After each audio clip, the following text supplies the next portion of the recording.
Hi, good morning. ಎಲ್ರಿಗೂ ಮಹಾಲಯ ಅಮಾವಾಸ್ಯೆಯ ಶುಭಾಶಯಗಳು. ಇನ್ನು ನಾವು ಇವತ್ತು ಊರಿಗೆ ಹೊರಡಬೇಕಾಗಿರೋದ್ರಿಂದ ಬೆಳಗ್ಗೆ ಸ್ವಲ್ಪ ಬೇಗನೆ ಎದ್ದೆ. ಆದರೆ ನಾನು ಎದ್ದೇಳೋ ಅಷ್ಟರಲ್ಲಿ ಆಲ್ರೆಡಿ ಸೂರ್ಯ ಉದಯಿಸ್ಬಿಟ್ಟಿದ್ರು. ಇದು ನಮ್ಮ ಮನೆ ಹತ್ರ ಕಾಣಸಿಗುವಂಥ ಸೀನರಿ ನೋಡಿ, ಎಷ್ಟು ಚೆನ್ನಾಗಿ ಕಾಣಿಸ್ತಾ ಇದೆ ಅಂತ. ಇನ್ನು ನಾವು ಬೆಂಗಳೂರಲ್ಲೇ ಇದ್ರೂ ಯಾವತ್ತೂ ನಮಗೆ ಬೆಂಗಳೂರಲ್ಲಿ ಇದ್ದೀವಿ ಅನ್ನೋ ಫೀಲ್ ನಮ್ಗೆ ಆಗೇ ಇಲ್ಲ. ಯಾಕಂತಂದರೆ ನಾವಿರೋ ಮನೆ ಹತ್ರ ತೋಟ, ಗದ್ದೆ, ನರ್ಸರಿ, ಗ್ರೀನರೀಸ್ ಎಲ್ಲ ತುಂಬ ಇದೆ. ಹಳ್ಳಿಯಲ್ಲಿ ಬೆಳಗ್ಗೆ ಎದ್ದು ಯಾವ ರೀತಿ ಹೊಲ ಮತ್ತು ತೋಟದಲ್ಲಿ ಕೆಲಸ ಮಾಡ್ತಾರೆ, ಅದೇ ರೀತಿ ಇಲ್ಲಿ ಹೊಲ ಮತ್ತು ತೋಟಗಳಲ್ಲಿ ಡೈಲಿ ಕೆಲಸ ಮಾಡ್ತಾರೆ. ಅದನ್ನು ನಾವು ಡೈಲಿ ನೋಡ್ತೀವಿ. ಅದಕ್ಕೋಸ್ಕರ ನಾವು ಹಳ್ಳೀಲಿದ್ದೀವಿ ಅನ್ನೋ ಥರನೇ ನಮಗೆ ಫೀಲ್ ಆಗ್ತಾ ಇರುತ್ತೆ. ಇನ್ನು ನಾನು ಬುಧವಾರ ಊರಿಗೆ ಹೊರಡಬೇಕಾಗಿರೋದ್ರಿಂದ ಹಿಂದಿನ ದಿನವೇ ದೇವ್ರ ಮನೆಯೆಲ್ಲ ಕ್ಲೀನ್ ಮಾಡಿಕೊಂಡು ಕಳಸ ಎಲ್ಲ ಇಟ್ಟು ಪೂಜೆ ಮಾಡಿದೆ. ಅದು ಅಲ್ಲದೆ ನಾವು ಟ್ಯೂಸ್ಡೇ ಮತ್ತು ಫ್ರೈಡೇ ಇಟ್ಟಿರೋ ಕಳಸನ ಎತ್ತೋದಿಲ್ಲ. ವೆಡ್ನೆಸ್ಡೇ ಹಿಂದಿನ ದಿನ ಟ್ಯೂಸ್ಡೇ ಬಂದಿರೋದ್ರಿಂದ ಟ್ಯೂಸ್ಡೇ ನಾನು ಕಳಸನ ಎತ್ತಬಾರ್ದು ಅನ್ನೋದಕ್ಕೋಸ್ಕರ ಮಂಡೇನೇ ದೇವ್ರ ಮನೆ ಎಲ್ಲ ಕ್ಲೀನ್ ಮಾಡಿಕೊಂಡು ದೇವ್ರ ಸಾಮಾನೆಲ್ಲ ತೊಳೆದು ಇಟ್ಕೊಂಡಿದ್ದೆ. ಟ್ಯೂಸ್ಡೇ ನಾನು ಕಳಸನ ಇಟ್ಟು ಪೂಜೆ ಮಾಡಿದೆ. ಟ್ಯೂಸ್ಡೇ ಅಲ್ಲದೆ ಬೇರೆ ಯಾವುದೇ ದಿನ ಬಂದಿದ್ರೂ ನಾನು ವೆಡ್ನೆಸ್ಡೇನೇ ಕಳಸನ ಇಡ್ತಾ ಇದ್ದೆ. ಅದು ಅಲ್ಲದೆ ಕಳಸ ಇಡೋವಂಥ ಟೈಮಲ್ಲಿ ಮಿನಿಮಮ್ ಅಂತ ಅಂದ್ರೂ ಒಂದು 2 hours ಆದ್ರೂ ನಮಗೆ ಟೈಮ್ ಬೇಕಾಗುತ್ತೆ.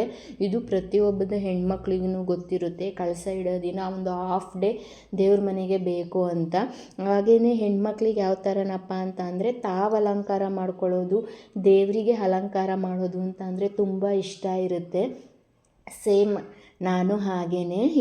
ಇದು ನಮ್ಮದು ಪುಟ್ಟ ದೇವ್ರ ಮನೆ. ನಾನು ತುಂಬ ಕ್ಲಮ್ಸಿಯಾಗೇನು ಇಟ್ಕೊಂಡಿಲ್ಲ, ಚಿಕ್ಕದಾಗಿ ಚೊಕ್ಕವಾಗಿ ತುಂಬ ಸಿಂಪಲ್ಲಾಗಿ ಇಟ್ಕೊಂಡಿದ್ದೀನಿ. ಇನ್ನು ವೆಡ್ನೆಸ್ಡೇ ನಾನು ನಾರ್ಮಲ್ ಪೂಜೆ ಮಾಡಿ ಫ್ರೆಶ್ ಅಪ್ ಆಗಿ ಒಂದು 8 ಹೊರಗಡೆ ಹೊರಡೋಣ ಅಂತ ಅಂದ್ಕೊಂಡ್ವಿ. ಆದರೆ ನನ್ನ ಮಗನ ಎಬ್ಬರಿಸಿ ಅವನ್ನ ರೆಡಿ ಮಾಡಿ ಹೊರಡೋ ಅಷ್ಟೊತ್ತಿಗೆ ಒಂದು 8:30 ಆಯಿತು.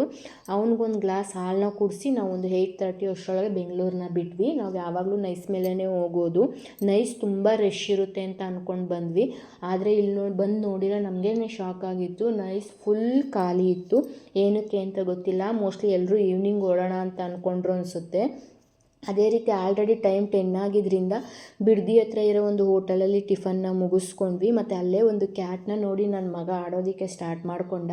ಬೆಂಗಳೂರಲ್ಲಿರೋ ಎಲ್ಲ ಮಕ್ಳಿಗೂ ಸೇಮ್ ಸಿಚುಯೇಷನ್ ಇರುತ್ತೆ. ಅವ್ರಿಗೆಲ್ಲ ಈ ಥರ ಏನೂ ಸಿಗೋದಿಲ್ಲ.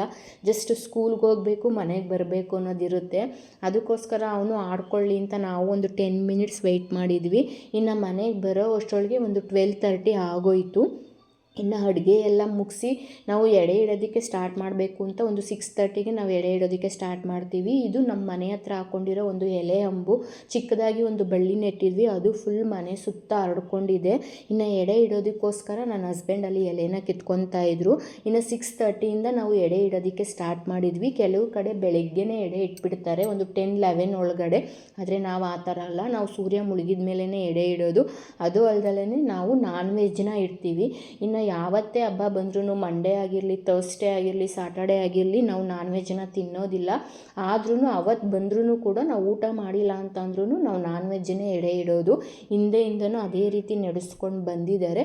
ಅದು ಅಲ್ಲದೆ ನಾವು ವೆಜ್ ಕೂಡ ಇಡ್ತೀವಿ. ಆದರೆ ಸಾಂಬಾರು, ಪಲ್ಯ ಆ ಥರ ಏನೂ ಮಾಡೋದಿಲ್ಲ ವೆಜ್ಜಲ್ಲಿ. ಚಕ್ಲಿ, ನಿಪ್ಪಿಟ್ಟು, ಕಜ್ಜಾಯ ಈ ಥರನ ಮಾಡಿ ನಾವು ಎಡೆ ಇಡ್ತೀವಿ. ಇನ್ನು ಅಮ್ಮ ಮನೇಲೂ ಕೂಡ ಅವತ್ತೇ ಹಬ್ಬ ಇದ್ದಿದ್ದರಿಂದ ನನಗೆ ಹೋಗೋಕ್ಕಾಗಲಿಲ್ಲ. ಅಮ್ಮನೂ ಬರಲಿಲ್ಲ ಅಂತ ತುಂಬ ಬೇಜಾರು ಮಾಡಿಕೊಂಡ್ರು. ಅದೇ ರೀತಿ ಅಲ್ಲಿ ಪೂಜೆ ಮಾಡಿರೋ ವಿಡಿಯೋ ಕೂಡ ಕಳಿಸಿದ್ರು. ಆ ವಿಡಿಯೋನೂ ಕೂಡ ಇಲ್ಲಿ ಆ್ಯಡ್ ಮಾಡಿದ್ದೀನಿ. ಅದು ಅಲ್ಲದೆ ನನ್ನ ವಾಯ್ಸ್ ತುಂಬ ಡಿಸ್ಟರ್ಬೆನ್ಸ್ ಇದ್ದರೆ ಐ ಆಮ್ ರಿಯಲಿ ಸಾರಿ. ನಾನು ಊರಲ್ಲಿರೋದ್ರಿಂದ ನನಗೆ ವಾಯ್ಸ್ ಓವರ್ ಕೊಡೋಕ್ಕಾಗ್ತಾ ಇರಲಿಲ್ಲ. ಇನ್ನು ಇದು ವೆಡ್ನೆಸ್ಡೇ ಮಿನಿ ವ್ಲಾಗ್ ಆಗಿತ್ತು. ಈ ವ್ಲಾಗ್ ನಿಮ್ಗೆ ಇಷ್ಟ ಆಗಿದರೆ ಲೈಕ್ ಮಾಡಿ, ಶೇರ್ ಮಾಡಿ, ಕಮೆಂಟ್ ಮಾಡಿ ಹಾಗೂ ಸಬ್ಸ್ಕ್ರೈಬ್ ಮಾಡಿ. ದಯವಿಟ್ಟು ಸಪೋರ್ಟ್ ಮಾಡಿ. Thank you. ಎಲ್ರಿಗೂ ಒಳ್ಳೆಯದಾಗಲಿ. ಒನ್ಸ್ ಅಗೈನ್ ಎಲ್ರಿಗೂ ಮಹಾಲಯ ಅಮಾವಾಸ್ಯೆಯ ಶುಭಾಶಯಗಳು.